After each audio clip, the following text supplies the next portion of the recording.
The map you're seeing is a place that many people don't know about, Tibet, which is a part of China nowadays. You could call Tibet the ceiling of the world, and that's because it's one of the biggest plateaus on planet Earth. When we say it's the biggest plateau, we're not joking, because it has an average height of 4,500 meters, which is about 15,000 feet. And that's just the average. A country like Iran is also a plateau, but the average height is 1,300 meters, which is also very high, but it's not as high as Tibet. When you have a plateau like this, which the weather is extremely brutal, living condition is actually pretty bad. And that's all because of the geography, not because of the people. Just like we said, Tibet is part of China nowadays. Tibet is a very old location for Buddhists. That means more than 90% of this area are Buddhist. Throughout recent history, Tibet was always part of a dynasty that was ran by China. And the last one was the Qing dynasty, which was the biggest dynasty.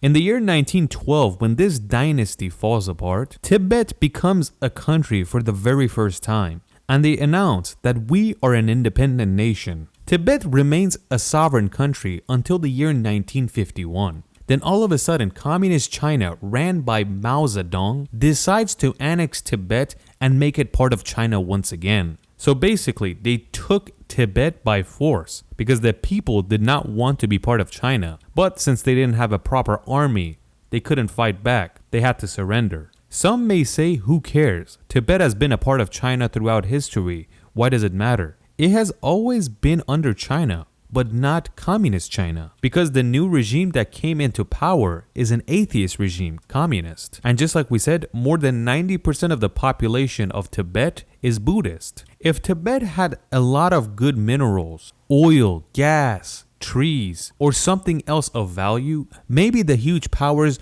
would speak up and say you can't have Tibet. But since it didn't have any resources like that, they just allowed China to take it. Even India or USSR, which are neighbors with this country, didn't say anything. So the people of Tibet had no support from other countries, and they were forced to become part of China. But it's not like Tibet became a part of China and they had to follow all the rules. They had autonomy.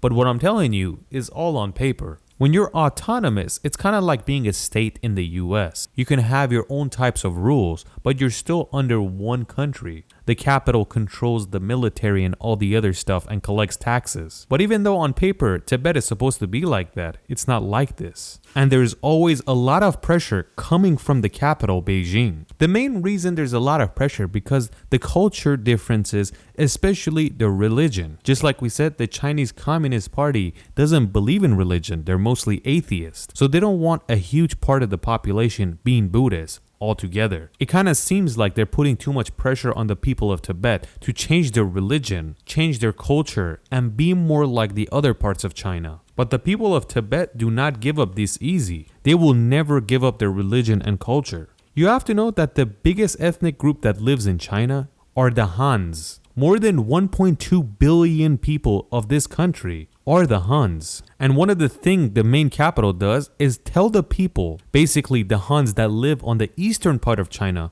to go live in Tibet. And they give them all types of things like houses, jobs, and even a higher income compared to the locals of Tibet, just so they can change the population and the demographics of this area. It's good to note that the USSR has done the same. Throughout history, because of the pressure Chechnya would put on Moscow because they didn't want to be part of this empire, the Soviets would mess with the people of Chechnya all the time. And they even put Ukrainians in Chechnya to basically make the population uneven. And the thing is, they had the same problem with the Ukrainians. This is why they did this to the Ukrainians and the people of Chechnya. But nowadays, China is doing it to Tibet. And when you look at history, people aren't a fan of this, and you only make the people go against you in the future. Anyways, the Chinese government continues to do what it does, but even the Dalai Lama is too afraid to stay in Tibet because there's a lot of threat of his assassination if he stays there, and that's why he lives in India now. Whenever the United Nations tells China to follow human rights laws in Tibet,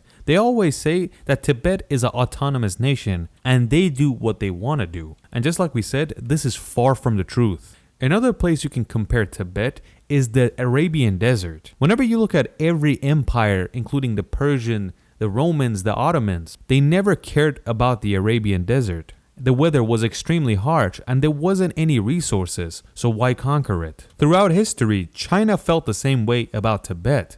They had the power to take over, but they never really cared about it. But that all changes until we get to the Mongol Empire, the first empire that takes over Tibet. After the Mongol Empire collapses and China gets back to business, they claim Tibet as Chinese territory and keep it in their dynasties. And the only excuse CCP has that Tibet belongs to China is because ever since Genghis Khan took over Tibet, it has always been under Chinese rule. This is true, it has been under Chinese control after the Mongol Empire, but that doesn't give you the right to take over a nation. Since this place doesn't have any type of good resources, even airplanes can't fly over it because it's so high. Why does China want Tibet so bad?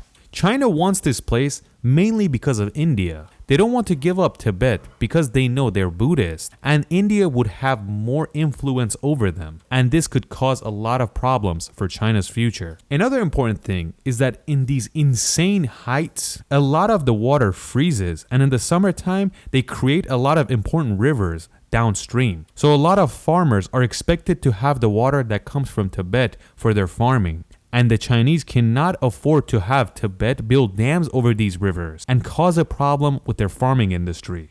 Another thing is that there are a lot of new rare elements that are only found in Tibet, and China has a huge mining industry in these areas, and they can't afford to lose it. These are the main reasons that China won't ever give up Tibet. This basically shows how important land is.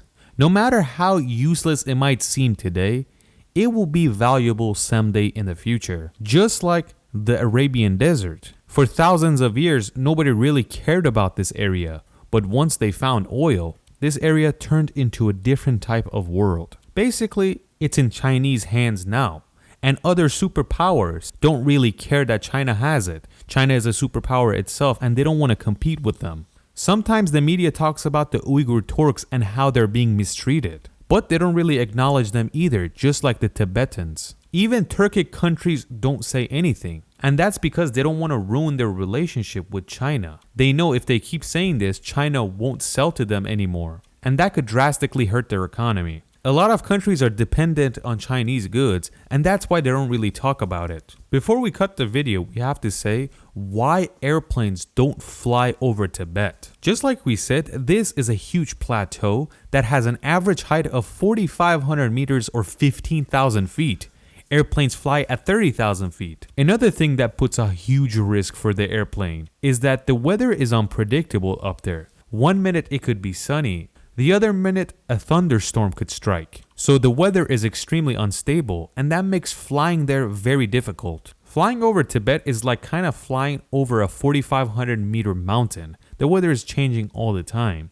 And another thing that makes it more dangerous is that there are no airports. So if there is an emergency situation, the airplane cannot go down. There's only mountains down there. So airplanes can easily go over Tibet, but they choose not to just to be more safe.